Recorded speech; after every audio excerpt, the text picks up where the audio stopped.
Mr. The jurors, I have a couple of jurors who I think are sleeping. I know Mr. Newdigate appears to have been asleep. Sleeping or sleeping? Asleep while he was sleeping. There's another juror that's been resting his head and closing his eyes, which I don't think is the same, but I think Mr. Newdigate was like nodding off. And I've been told by a couple of people who were watching, they're like, oh, he was like out. So I don't really know what to do about that. I don't know what part he heard, or if he's just, if that's how he relaxes. I don't know. I'm a little concerned about it. I can call him up here, ask him if he heard any part of it. Well, I don't want to turn him against anybody or getting upset about it. I'm just trying to figure out how to do it without it doing it. Well, Can we just keep an eye on him from... yeah. If you have an objection to him, and want me to excuse him if you think he slept through something important. I didn't notice. I didn't notice that, but Mr. Tribby indicated to me that when he was still in here, that one of the jurors spoke to him. And said something was sleeping. And said, and said something to him, what are we going to do? Wait, who said what to whom? I'm not sure which of the jurors it was, but apparently one of the jurors spoke to Mr. Tribby from our office. And said, what are we going to do about... I don't know. I can have Mr. Tribby come up. Yeah. Yeah, I'll do that.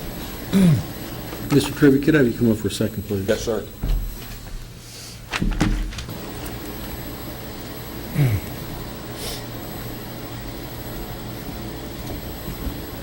That's right.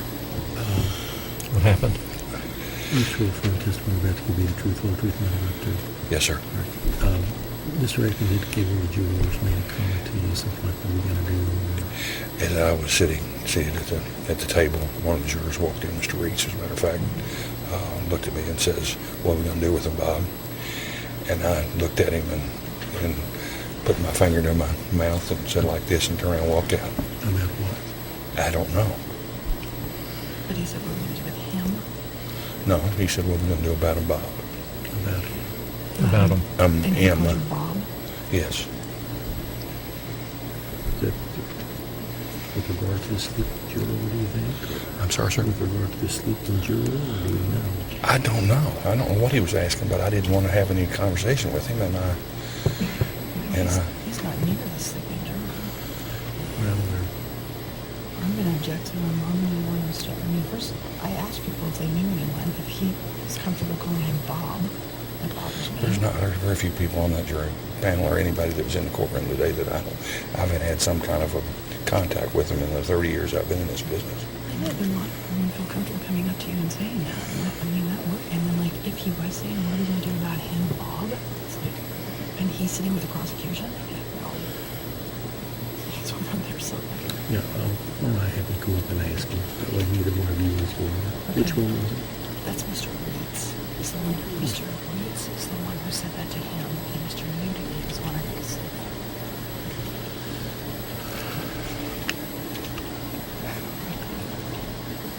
I'm going to have the jury go out and just call it back in one at a I time. think that might be better. Ladies and gentlemen, I hate to do this. We're going to take another short break. It won't take very long, but I'm going to ask the jury to step out. Don't talk about the case. Don't let anybody talk to you about the case. Don't form or express an opinion.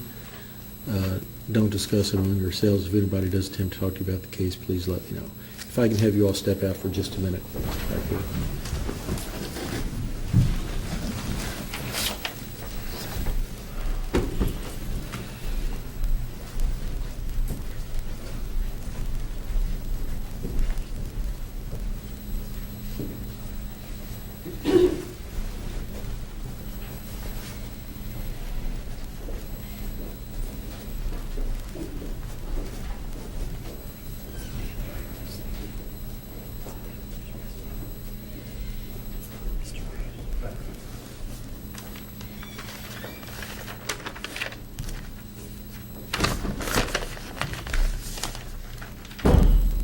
Mr. Bailiff, do you know who Mr. Reitz is?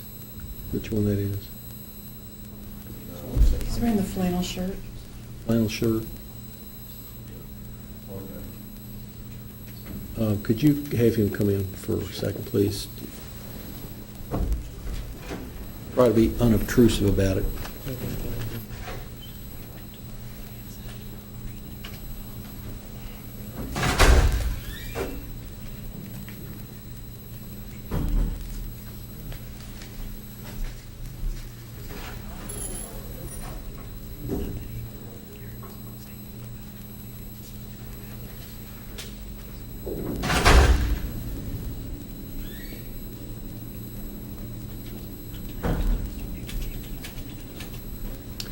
Mr. Reeds, could I come forward for a minute? You want to see if Mr. Atkins wants to be there? That's basically what we'll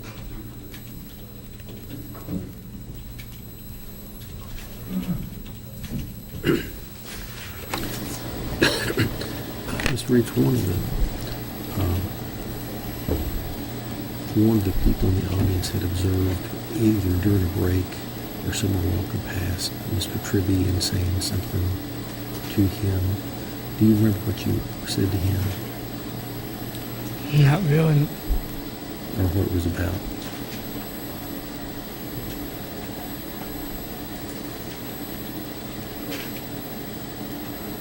I don't recall right now. Do you know Mr. Tribby? Yeah, I know Mr. Trevor. How do you know him? On the police department. With what? With the police department. When he was with the police department from Maysville. 15 years ago, or Yeah. whenever he was? Yeah. Does his involvement with the case affect your decision one way or another in this? Yeah.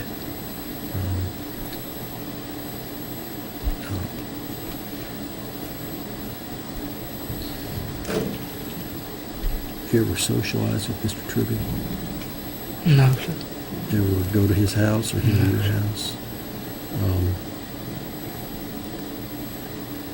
Okay.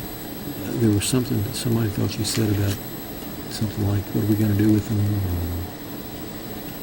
something like that. Did you say something like that? Or Yeah, I might.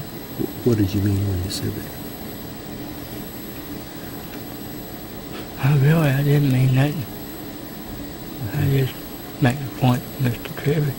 Well, Bible, who was you referring to when you said that? Who was it you were referring to if you said something like, what are we going to do with him? I don't know what you were thinking when you said that.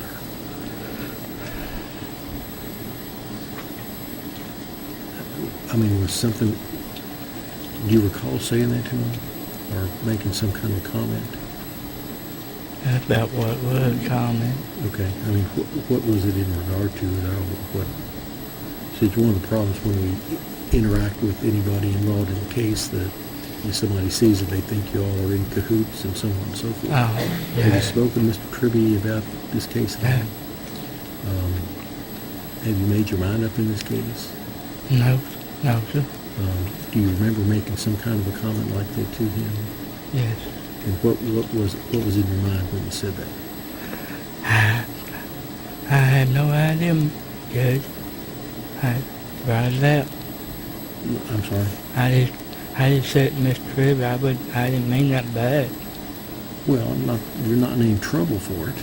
I'm not going to put you in jail for saying something. I'm just curious as to Yeah. if that's in any way indicates, how you either feel about the case or Yeah. who you're referring to or anything like that. Or Yeah. were you referring to the defendant or witnesses or Mr. Atkins or No. Mr. Fagan or any of the jurors or? No.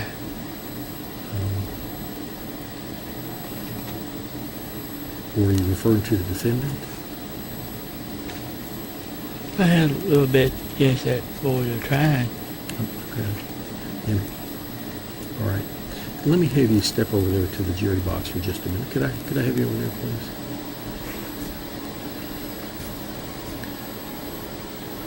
Seems like about all I'm going to get out of him. Seems like about all I'm going to be able to get out of him. What do you all suggest? Well, I'm going to ask that he be struck.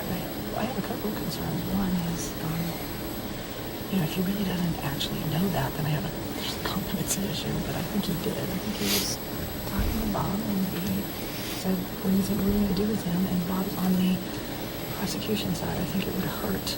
It would be harmful to Mr. Osborne if he were to stay on there, if he feels a connection to somebody who's on the prosecution side. So I have to object to him remaining on the jury. I think it's too risky. All right, Mr. Atkins.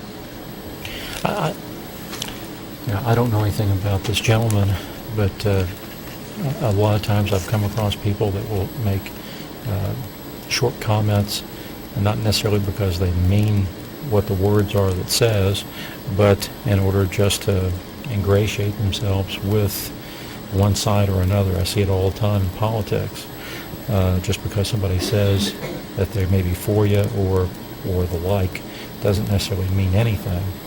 And if this juror is anything like that, it may just be as likely if he knew somebody at the defense side might make a comment to them.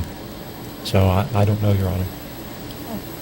All right, I tell you what, I'm not as concerned that you might say to Bob Trivia or to anybody, glad we're getting some rain or something. I'm concerned that the comment was, what are we going to do with him? And well, even calling him Bob, I don't think, but just the fact that it seemed more likely than not that the reference was to the defendant. Well, I think he kind of admitted that too. I think he was just scared he was going to get in trouble. And if you want him to be stricken, I do. I will excuse him. But our next question is, No, what are we doing with Mr. with regard to Mr. Newdigate. I do just want to clarify with Mr. Newgate that he might just be a guy who's resting. I don't know. But if he's asleep, what is he missing? Like, Well, you're exactly right. is he missing my and stuff or his Conrad stuff? If it's his are stuff, it's both okay. entitled to have him pay attention.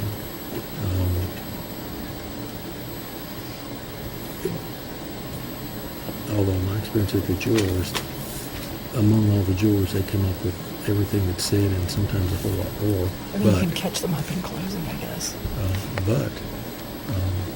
Do you want to continue with Mr. Newdigate? I think we can continue with him, keeping, I mean, obviously I want to Okay. keep him a little bit more of an eye. If there's like a full nod off, then yeah, but Okay. yeah, I don't want to. I'll try to keep an eye on him and keep. I think it would be good if the court would just either make a general comment to the jury about paying attention, staying awake, or to bring him in and ask him if he's been paying attention and stuff and having trouble. I think it's probably a general thing if you're. Yeah, it's a Just- post-lunch, coma for a lot of them. So I'll it's, just say if any of you are having difficulty hearing or staying awake, then make sure you raise your hand and you'll stand up and stretch or whatever. But if you feel yourself starting to Mhm. nod off or anybody else, punch him or something. But And if the court is going to excuse the juror that is here in the room with us, if the court can give some explanation to the remaining jury members that something has come up and this gentleman has been excused. all right. So it's not. yeah, All right. like you're next. Mr. Reeds, if I can have you come up. I'm not finding that you did anything wrong, but when you make a comment to somebody on one side, it has the appearance that you might be leaning one way or another, and I'm going to excuse you from serving the rest of this trial. Okay? There won't be any kind of a sanction or any kind of thing against you, other than the fact you've been here practically all day. But please bear in mind that if you have any kind of a even offhand remark that doesn't mean anything, if you talk to somebody that's involved, other people might think, or people out in the audience might comment on it and think that if there's a certain result in the trial that was you made your mind up, even though the comment may not have had anything to do with it. So I will excuse you from serving. If you need a work excuse or anything, you can get that downstairs. Okay? All right. Thank you, sir. Okay. If you want to have the rest of the jury come in, actually, we'll wait for Mr. Atkins to come back. He's been excused.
Put your hand in here, all you young ones. Please be seated. Parties want a roll call. Commonwealth waives, Your Honor, but we're one Understated. juror short from what we had earlier. You want a roll call? I'm sorry? You want a roll call of the jurors? Yes, please. You do. All right, call it. George Newdigate. Irene Clark. Here. Rhonda Sullivan. Here. Edie Davis. Here. Jessica Sanders. Here. Harold Reitz. Rita Hamilton. Here. Judy Hines. Here. James Moose. Here. Terrence Breckenridge. Herschel Cooper. Here. Amanda Maynard. Here. Nicole George. Ladies and gentlemen, we had an issue with regard to Mr. Reitz. He's not in any kind of trouble, no kind of a serious emergency or anything, but I did have to excuse him from serving, so you will constitute the 12. I'm going to order all of you to stay healthy and not have any kind of emergencies prior to the end of the trial. I'm not serious about that. If something does come up, you have to let me know, but we will be proceeding without an alternate. We are in the afternoon. We're at a time when after lunch where we may be a little bit sleepy and so on. Please do your best to stay alert and awake. If you feel yourself dozing off, try to catch yourself, and if you need a break, need to stand up or whatever you might need, let us know. But again, hopefully we can finish the trial with the 12 of us and 12 of you and proceed. Any of you having any difficulty hearing, any problems with the temperature, anything you all need attended to, any of you need a cup of water or anything? Okay. All right. Mr. Atkins? Commonwealth calls Larry Boggs. Can you raise your right hand, please, sir? Do you swear affirm the testimony you're about to give will be the truth, the whole truth, and nothing but the truth? I do. All right. Have a seat, please, sir.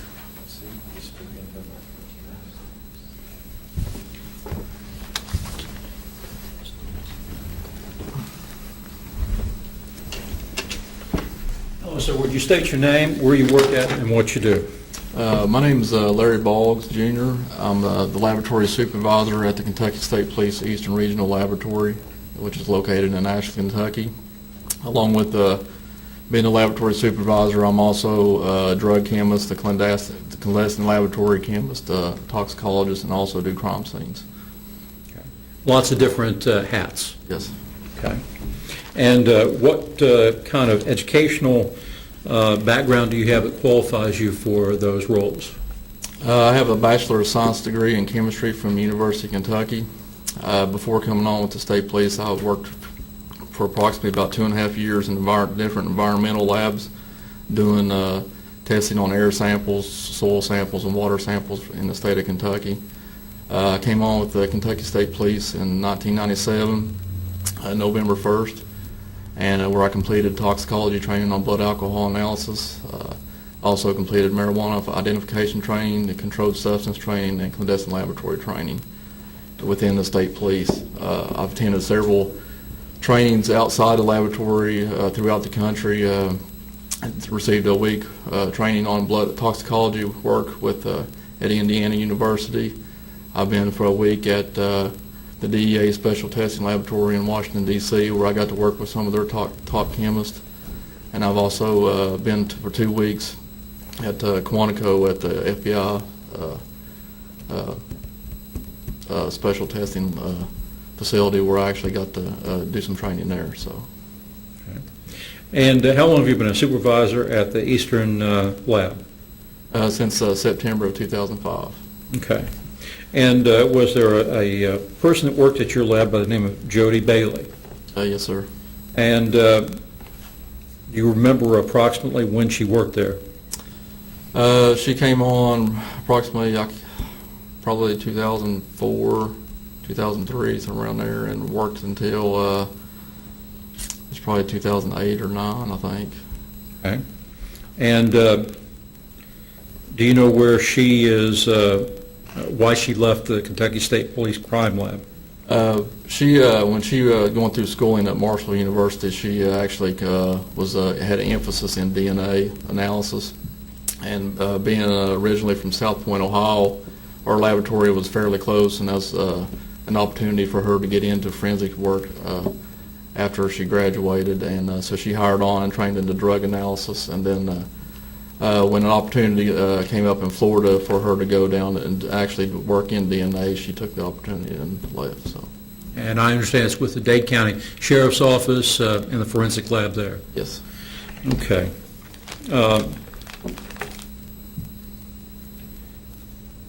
I want to direct your attention to some lab testing that was reportedly done by her with, let me give you a couple of lab numbers, 08E, 02453, and 02454. And I'll hand you what I've pre-marked as Commonwealth 7, which is report number 08E-02453, report 1, Commonwealth 7 for identification. And 08E 02454, report 1, Commonwealth exhibit number 8 for identification. And ask if you recognize those. These are laboratory reports that are issued from our laboratory. And is that a business record from the Eastern Lab? Yes. Is that kept in the ordinary course of business? Yes, it's actually kept on our LIM system. What system? LIM system. It's actually called the Beast, which would. Okay. And those would be reports done by Ms. Bailey? Yes, sir. Okay. Let me hand you what I've pre-marked as Commonwealth exhibit number 2 for identification, and Commonwealth exhibit number 3 for identification, and ask if you recognize either of those two exhibits. Yeah, these are. This is evidence that was received in the laboratory and that was given back to Buffalo Trace. This is actually has our laboratory label on it, which says that 08E says -02454, and this is 08E-02453. Okay. Were these items that you had an opportunity to inspect? Yes, I collect all the post-analysis evidence from all the drug chemists, so once they're completed their analysis, they give all the evidence back to me, and then I release it back to the agency, and this was the evidence that once analysis was complete, that that I had control of until it was given back to Buffalo Trace. Okay. Does it indicate on those exhibits 2 and 3 for identification that Jody Bailey had possession of those? If you can tell.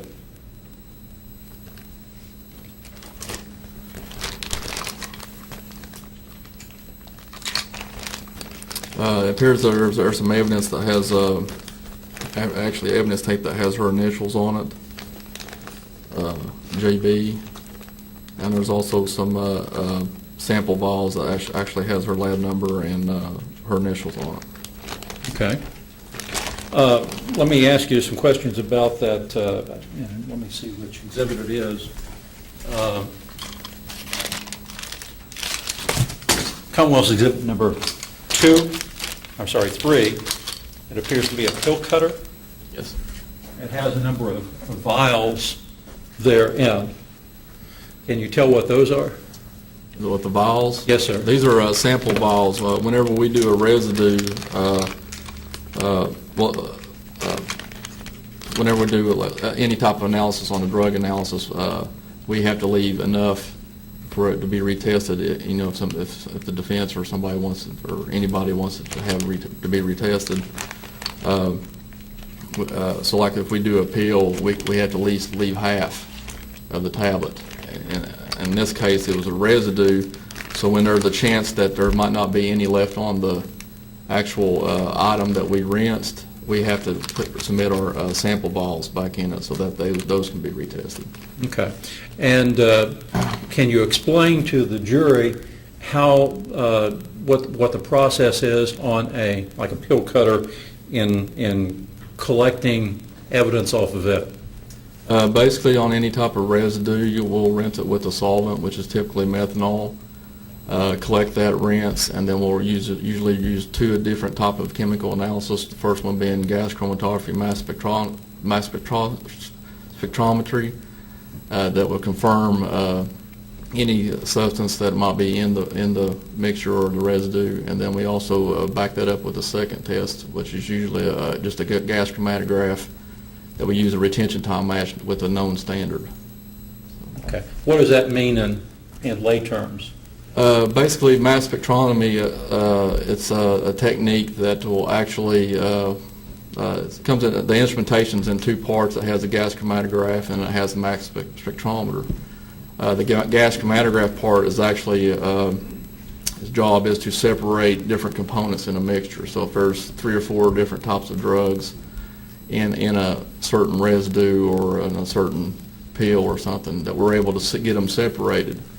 And once they're separated, then they enter into the mass spectrometer where we can actually break down their chemical structure of each separate and actually identify exactly what it is. Okay. And do you have information about when Jody Bailey completed the examination of the suspected pill or tablet and the pill cutter? I don't have her data, so as far as the date when it exactly ran, I don't have that with me. But as far as the report, let's see here. It has a date of completion, which is August 15th on 0-E-2453, and a completion date of August the 7th, 2008 on 0-E-2454. Now, before a report can leave the laboratory and be issued back to the agency that's requesting the analysis, it has to be peer-reviewed by another chemist that's actually working in the same section. And in order for that to be done, everything has to be followed and protocols have to be met, and has to be signed off by a separate chemist before a report will be issued outside the laboratory. And let's take them one at a time. The first one that you indicated that she had completed was on August the 7th, 2008, and that would be the actual tablet itself? Yes. Okay. And when did you do a review of it? It was actually reviewed on August the 8th of 2008.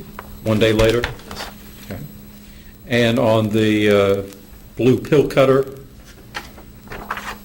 the date of completion, I understand, is August the 15th of 2008? Yes. When did you peer review that? It was peer reviewed the same day. Same day. Okay. Based upon your peer review, were you able to make a determination of whether or not either or both of these items contain oxycodone? Objection, Your Honor. We renew our objection as to not having the original lab tech testify. I'll over-reject it, but notice would make the record. Yes, basically what happens in a peer review is we actually get a KSB 26 form, which is a request for examination from the agency that's submitting the evidence, that has all the information, name of suspect, and some other case info like lab or case number, the county it happened in, and so forth.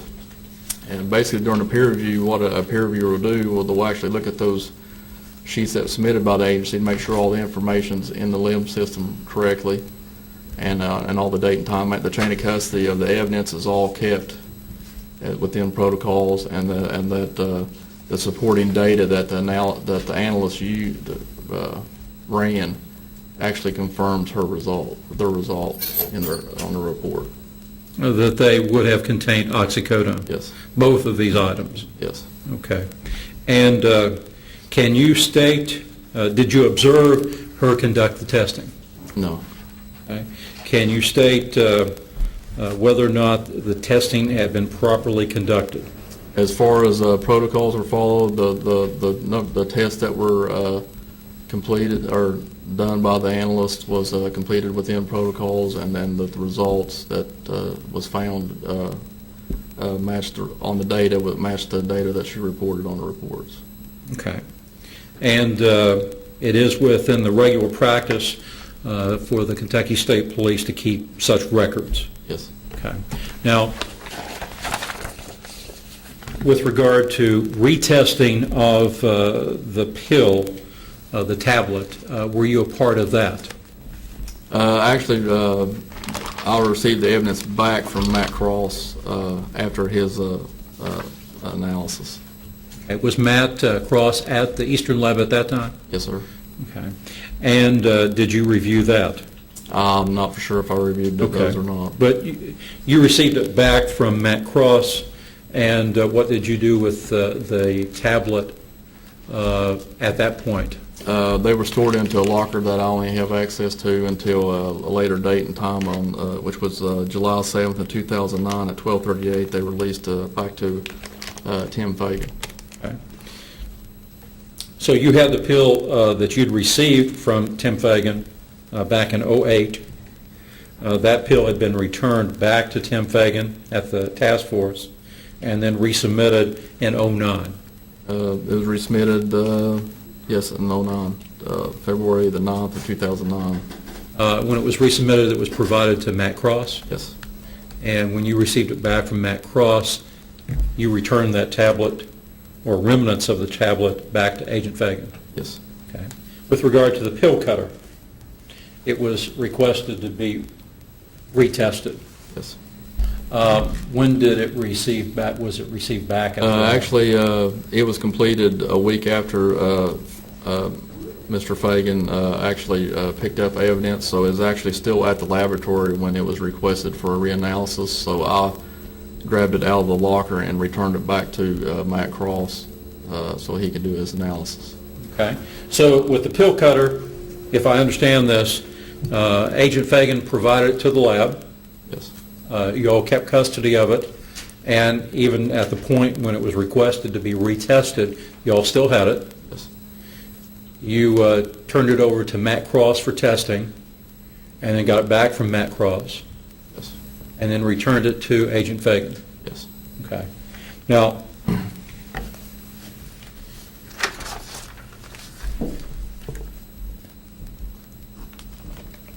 were you a part of the, I guess, retesting of the pill cutter? Matt Cross did all the reexaminations. Okay. As a supervisor, can you explain to the grand jury about what the process is for retesting something that there is a vial container from the original wash? Basically, when something's reexamined, you typically want to actually sample the evidence that's left, if there's any. In this case, there was a residue that was rinsed off of the pill cutter, and so most of it would probably be found in the vial that was sampled in the first place. So typically, you would actually, like I said before, that's why we put them in there, so they can be retested by somebody, by either us or by somebody else, if need be. So that's. Okay. Thank you, sir. Past witness.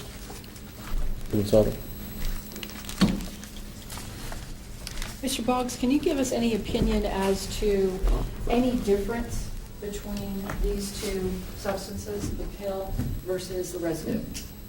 What do you mean by any difference? They are not the same chemical makeup, is that correct? As far as just by looking at the reports, I could say that they both contain oxycodone. As far as the makeups, I don't know. I'm not privy to that. That's all I have.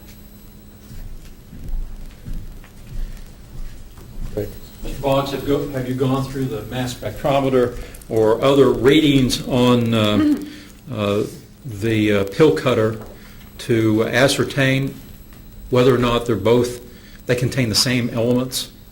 They contain the same drug, oxycodone. Yes, sir. But with regard to the specifics of what other kind of elements it may contain, would that be the lab person who actually tested it? Yes. Thank you, sir. Nothing further. You may stay aside, sir. Thank you. Commonwealth calls Matt Cross.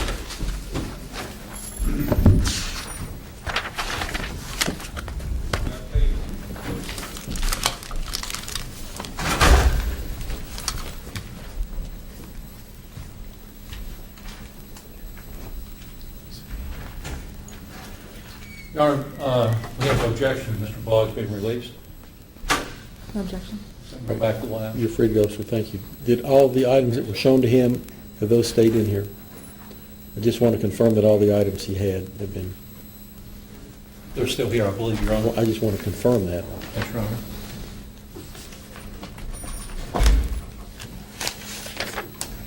2, 3, 8, and what was the other one?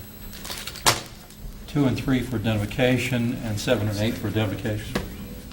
Thank you. Could I have you raise your right hand, please, sir? Do you swear or affirm the testimony you're about to give will be the truth, the whole truth, and nothing but the truth? Yes. Speak into the microphone. Hello, sir. Would you state your name, where you work at, and what you do?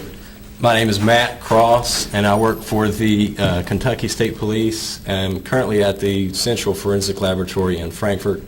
I spent the previous 7 years before this past December at the Ashland Laboratory with the State Police. Okay. Sir, since you've been working with the State Police Crime Lab for a considerable amount of time, can you tell the jury a little bit about your educational background, qualify you for your position? Yes, I have a Bachelor of Science in Forensic Science from Eastern Kentucky University. Once I was hired by the State Police at the Crime Lab, I completed the training set forth by them that would deem me qualified as an analyst to work on controlled substances. I've also attended outside training from different areas, just people that put on training in that field. Okay. And back in 2009, January and March of 2009, it's my understanding, at that time you were still at the Ashland Lab? That is correct, yes. Okay. I want to bring to your attention a couple of exhibits. Let me start with the first one. It's your report, and I've got it marked as Commonwealth's Exhibit number 5, report number 08E02454, report number 2, along with, I believe, lab chemistry, drug chemistry notes. Ask if you recognize that series of documents.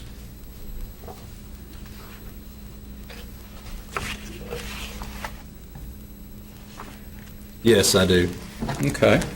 And let me show you what I've marked for identification as Commonwealth number 2, and ask if you recognize that or if it connects with that other exhibit. Yes, it does. I know that because it has the same lab number as the report. Also has my initials across a evidence seal at the bottom. Okay. And what is that? This is a piece of a tablet that was brought in to me for testing to determine what this evidence is. Had this item been tested prior to your testing? Yes, it had. We had an analyst by the name of Jody Bailey at the laboratory that had previously analyzed this evidence before it was given to me. Now, my understanding is that you received this item, this portion of a tablet from Larry Boggs, who was a supervisor there at Eastern, or is a supervisor at Eastern, Let's see, yes. so that you could test it? This particular one, this tablet, piece of this tablet was brought to me. It was actually brought to the laboratory, handed back to Mr. Fagan, and then he brought it back into the laboratory on February the 9th of 2009 at 1:47. And you conducted testing on this exhibit? That is correct. Okay. Can you tell the jury about the process that you did in order to test that? Yes. Commonwealth Exhibit 2. This piece of evidence, when it came to the laboratory, I do a visual an inspection of it. Noted that it was half of a green coated tablet, inscribed 0 on one side, 0 or an O on one side, and 8 on the other side, in an evidence tape sealed plastic Ziploc bag. I then proceeded to take half of the sample that was brought to me. I dissolved it in some methanol and ran it on instrumentation called a gas chromatograph mass spectrometer, and that is just a piece of equipment that we use that will identify what these substances are. And in this case, it was found to contain oxycodone, which is a Schedule II narcotic. And your chemistry lab, drug chemistry notes detail various graphs and scales for testing that was done on that? Yes, we do generate what we call data, is basically printouts of what this instrumentation is showing us, and that is generated, and we do keep that in file with the laboratory numbers so that we can keep track of all of it together. Okay. And during the course of your examination of Commonwealth's Exhibit 2 for identification, you determined that it did contain oxycodone, a Schedule II controlled substance. That is correct. And you then generated a report, Yes, sir. and that report is Commonwealth's Exhibit number 5 for identification? Yes. Okay. And is that a true and accurate copy of your report and the chemistry notes from that testing? Yes, it is. Yes. Okay. Put those things to the side and hand you what's been pre-marked as Commonwealth's Exhibit number 3 for identification. You recognize that? Yes, I do. It is evidence associated with lab number 08-E-02453, and it also has evidence tape with my initials across the bottom. Had that been previously examined by someone from your lab? Yes, it had. Who? Miss Bailey. Okay. And can you tell the jury your process that you went through in testing that pill cutter? Yes, this piece of evidence was given to me to test for the presence of a controlled substance, so I rinsed the pill cutter with the alcohol and ran it on the instrumentation. We had, since it had been previously tested, I was not able to make a positive identification of what this substance was, but according to our protocols, if an analyst has evidence and they're going to consume all of the substance that is in there, they will keep the vials that they're basically little glass vials of the what we call the rinse, where they rinse it with the alcohol. They will keep it with the evidence. And in this case, I also ran the vials that Miss Bailey had left in this bag and identified oxycodone. Okay. And let me hand you what I've pre-marked as Commonwealth's Exhibit number 6 for identification, along with your chemistry notes on that. And ask if you recognize that. Yes, I do. What is that?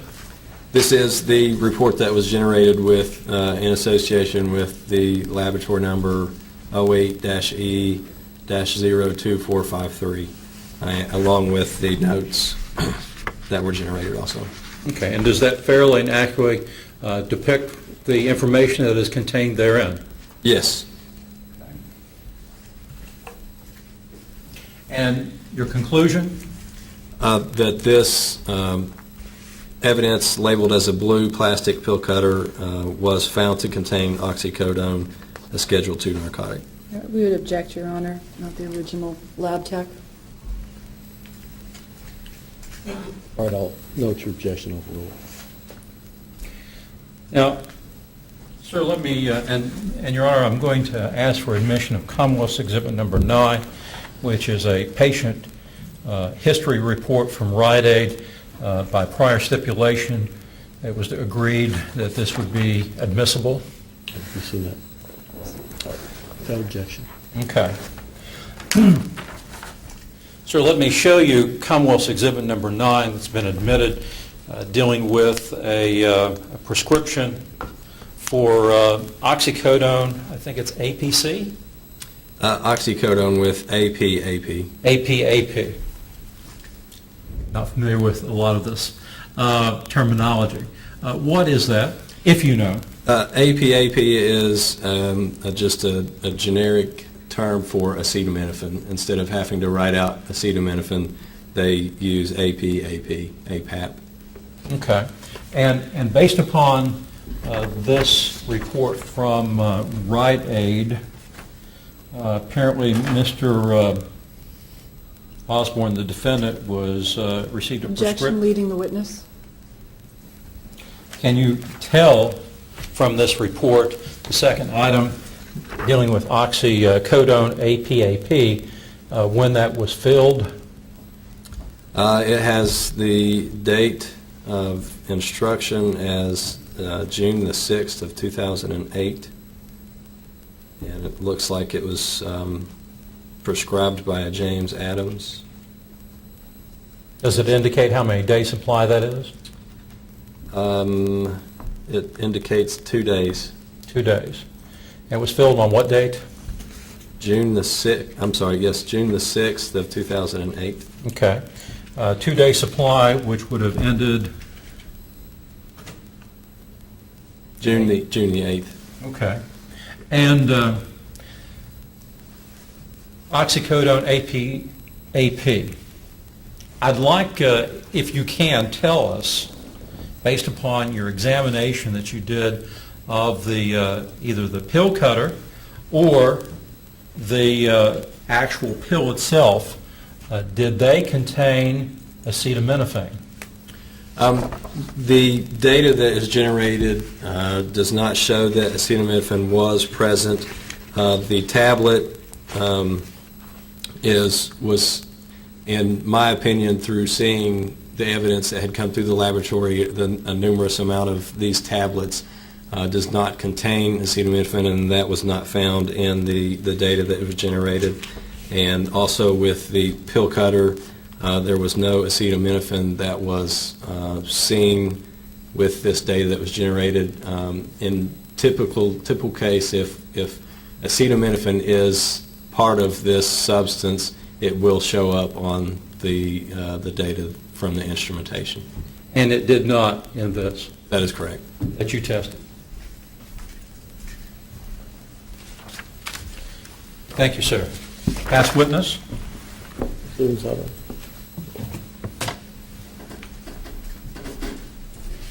Mr. Cross, just to be clear, the pill, the small green pill, or what's left of it, is not the same as the prescription that you read for Mr. Osborne. Is that correct?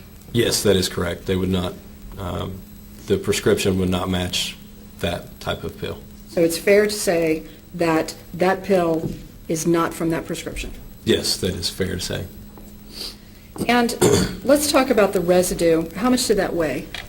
It was a non-weighable amount. In other words, it's something that what we considered non-weighable was less than 10 milligrams. So it was below that. And were you present when Jody Bailey did the original testing on the pill cutter? I was at the laboratory, employed at that laboratory at the time. I was not, within her, I did not assist her in any way in performing her analysis, no. So you did not monitor the process that she used to do that? That is correct, I was not. You're not aware of the quality controls that she used in order to process the pill cutter or the non-weighable residue that was on the pill cutter? We do have protocols that are set forth, and each analyst is supposed to follow those protocols, but no, I cannot say definitively that she did follow those protocols. And it is also true that sometimes on these pills that also have acetaminophen, like the prescription for Mr. Osborne, sometimes those are half and half. In other words, one half is acetaminophen and the other half can be the oxycodone. Isn't that true? In my experience at the laboratory, I've never seen one that was one side was oxycodone and the other side was acetaminophen. It's always been a mixture in that the tablet itself is just contains both. It's not a half and half thing, at least in my experience. So you're saying in your experience, but you don't know.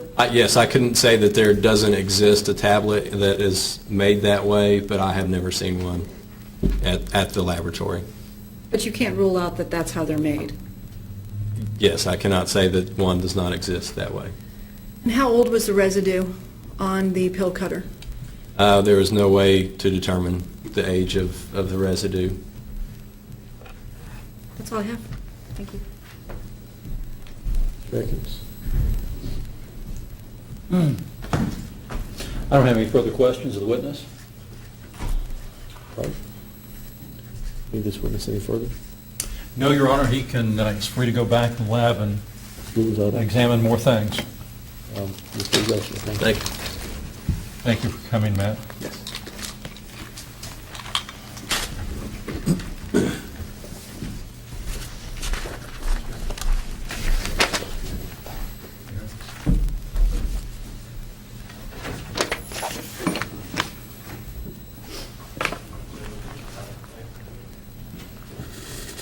Anybody need to stand up and stretch? I'm going to stand up. Oh, stand up if you want. Cut the concrete down.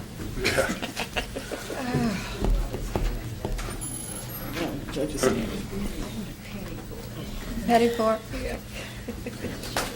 Right up there, sir.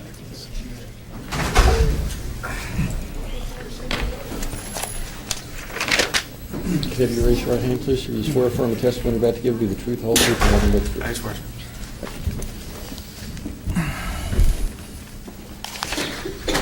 Would you state your name, where you work at, and what you do? My name is Darren Hull. I'm a deputy with Mason County Sheriff's Department. And how long have you been in law enforcement? It's approximately 10 and a half, 11 years. And how long have you worked with the Sheriff's Department? Been 3.5 years now, sir. Okay. Now, were you working on June the 9th of 2008? Yes, sir. In the afternoon hours, do you remember being tasked by the sheriff to do some surveillance in a location? Yes, sir. Where at? On Kentucky 9 in the area of Kenton Station Road Hospital. Okay. And what were you tasked to do? Sheriff called me and asked me to go to that location in the event a drug transaction was to take place, that he would need a marked vehicle, such as my cruiser, to attempt to stop the vehicle. Okay.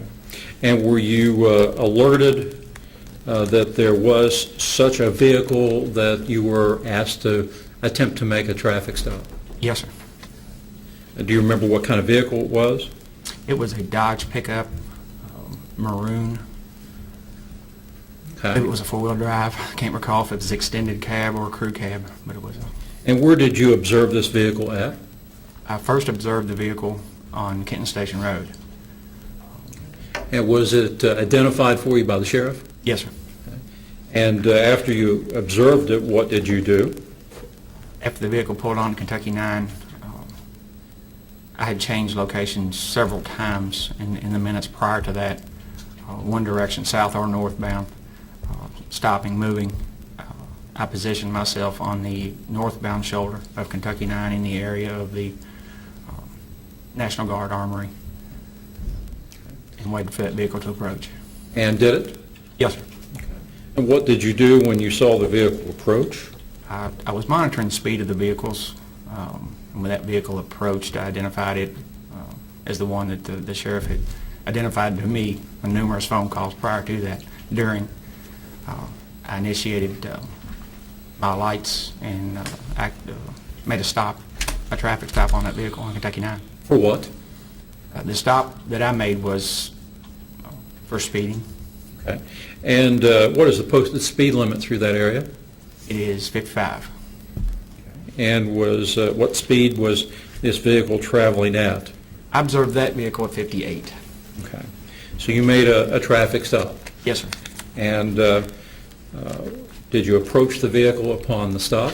Yes, sir. The vehicle came to a stop very near the intersection of Kentucky 9 and Clyde T. Barber at the light. And I approached the vehicle, greeted the operator, and advised him that I had stopped him for traveling 58 and 55. Okay. And at some point in time, did any other units being police officers, come to your location? Sheriff Boggs arrived shortly after the stop. Okay.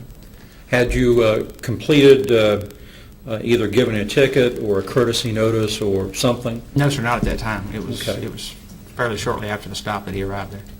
Okay. So what happened when the sheriff arrived? I moved to the rear of the vehicle, spoke with him briefly. The sheriff? The Sheriff Boggs. He moved to the operator's driver's side window of the vehicle. I stepped around to the passenger side, and he spoke with the operator at that point.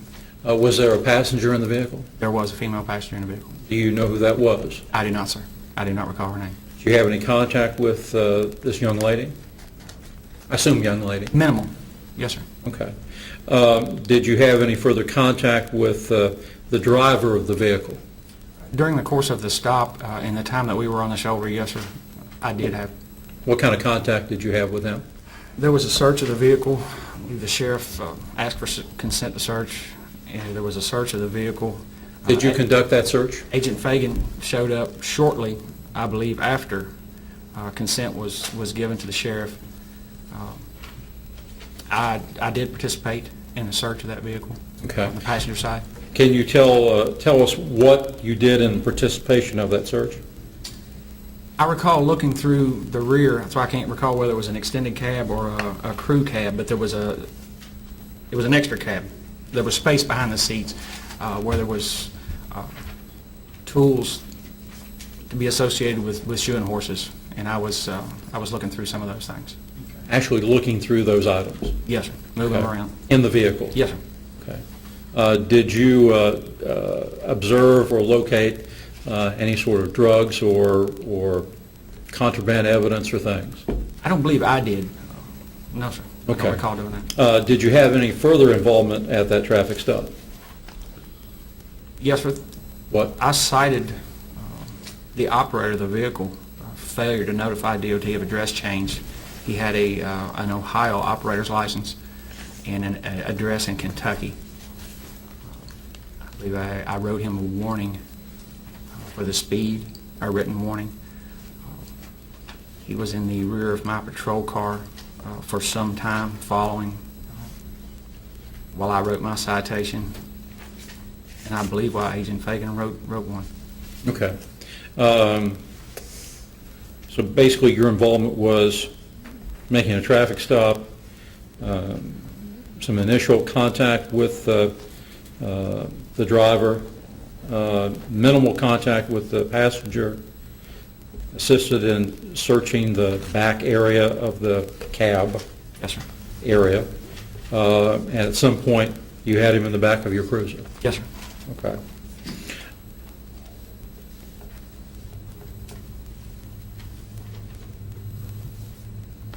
Thank you, sir. Pass witness. Is Lynn Sutton? Good So just to clarify, there were two people in this truck that you ma'am. pulled over. Yes, ma'am. Okay. And one was male and one was female, is that correct? Yes, ma'am. Okay. And you say you don't remember who the female was? I do not recall her name, ma'am. No, I do not. Did you search her person or her property? I do not recall searching her. I believe Agent Fagan was there at the time that she got out of the truck, I believe. When Sheriff Boggs came up to the car, he immediately asked the driver whether or not he had any controlled substances or large amounts of money on him, didn't he?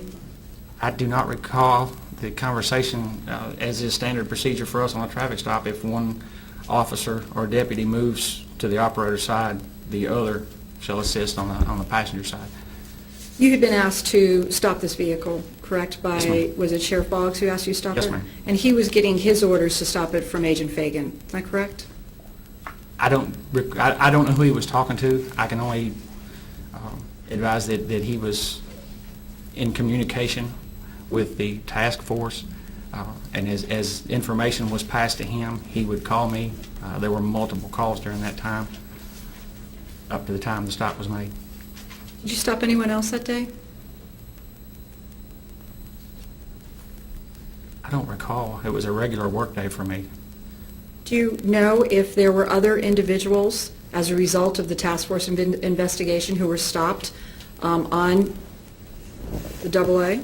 There was a At the vehicle same that time? passed us at some point while we were on the shoulder of the road. I believe it was a Jeep. What color Jeep? It was dark. It was a dark color. Sergeant Gollenstein had come on duty during the time of this stop, and he had heard the radio traffic and responded to that location. And he had been there, I believe, a short period of time when that vehicle went by. Someone instructed him that to stop that vehicle, or to attempt to stop that vehicle. He left the scene, and I believe he did make a traffic stop on down Kentucky 9 northbound. And the sheriff at that point, once that vehicle was stopped, I believe the sheriff left the scene and went to that location. Right. Were you involved in driving back the people that were riding with Landon Davis and had been stopped? It would have been a man, a woman, and a child. No, ma'am. And you stated that you had the driver of this truck in your car for a length of time? Yes, ma'am. All right. And he didn't make any statements to you about drug dealing, did he? Not to me directly, no, ma'am. You didn't hear him make the statement about drug dealing to anyone, did you? His mother arrived. I believe it was his mother arrived on the scene at some point. I'm not asking about the conversation between, There well, was a conversation between him and her. and he and his mother, Yes, ma'am. that's fine. I'm talking about him making a statement about having been, just before this, dealing drugs. He made no statements to me, ma'am. What'd you do with the female who was in the truck? She was not cited, and I do not recall her being arrested for anything. So you didn't take her in and question her or put her I in the did not, back no, of your ma'am. car? I did not take her anywhere. That's all I have. Seconds. Nothing further of this witness at this time. Ms. James Hudson, thank you. As far as the Commonwealth is concerned, he can be released. That's fine. You're free to go, sir. Patrick Boggs. Ladies and gentlemen, let's take a break. About a 10-minute break. Don't talk about the case, don't let anybody talk about the case, don't discuss among yourselves, inform or express an opinion about the case. What's been finally submitted to you, if anybody does attempt to talk about the case, please let me know. About 10 minutes.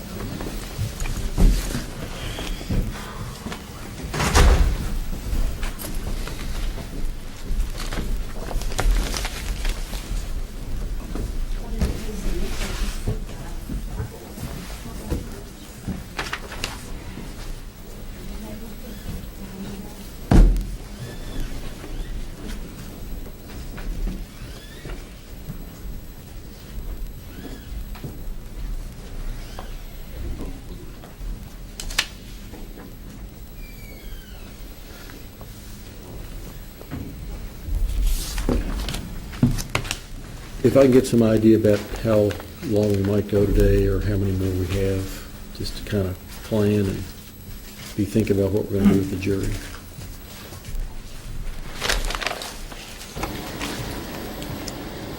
We intend to call Patrick Boggs, sheriff, about his role in this.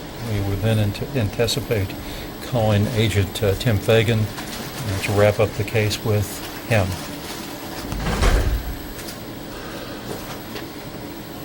We would anticipate that we would That would be take us able close to be to finished 5. by around 5 o'clock probably.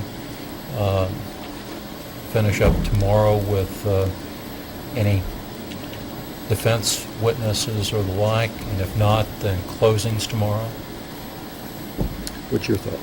I can see Boggs going fairly quickly. I'm not really sure about Fagan. I plan to do a pretty thorough cross, but if you think it's just going on to 4. Yeah, if they're back in 10 minutes, it's 5 to 4. If Boggs is on for 10 minutes, 15, that leaves 45 or 50 minutes.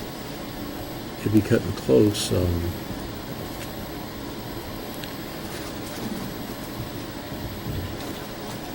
But I don't particularly want to send it to the jury tonight. No. I mean, I don't know if you have witnesses or not, or whether it's I do going to have witnesses. I don't want to do it either. I mean, But, they're already tired. yeah, but I've been keeping an eye on the jurors. They seem to be staying awake better than I do sometimes. But I took a break a little early because I wanted them to. What if we, I was going to say, where's the left? I mean, come on. I might bring some candy or mints tomorrow. Maybe that'll keep some of them. Or use around the therapy, just kind of sneak it in. The defendant can bring some methamphetamine, perhaps. I don't know what you're talking about. Okay. Why don't we just take a break and we'll start with Sheriff Boggs and your witnesses in all. At the most 2. I'm sorry? At the most 2? And again, I'm not going to ask you if you're going to call your client, but if you did, that would take an hour-ish or so. And so I'm figuring probably all your witnesses could be put on in the morning. Totally, if it took that long. I generally have the attorneys submit instructions to me in advance. I don't give them to either side. In other words, you could have a defense you didn't want the Commonwealth to know about that you wouldn't have to disclose. I like to have them so I can kind of be thinking about and doing research on the wording and so on. I don't know if you've got any done or not to No, attend it. I was going to do them tonight. I figured we would go a couple days. All right, let's just take a break then. All right.